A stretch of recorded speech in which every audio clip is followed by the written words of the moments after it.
I bet you didn't know that most Toyota 4Runner CarPlay problems are super easy to solve.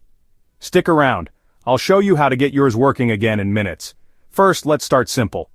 Unplug your phone and restart it. Sometimes a quick reboot is all it takes. Next, check your cable. A faulty or non-certified cable is the #1 reason CarPlay fails to connect. Try an official Apple cable if you haven't already.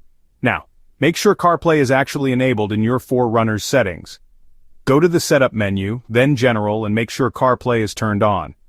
If your phone still isn't connecting, check your iPhone settings. Under Screen Time, ensure CarPlay isn't restricted. Still stuck? Try updating both your iPhone and your Toyota's infotainment system.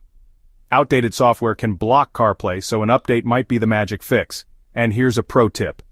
If you use Bluetooth, disconnect and forget your 4Runner on your phone, then plug in your cable fresh. If nothing works, your last stop is the dealership.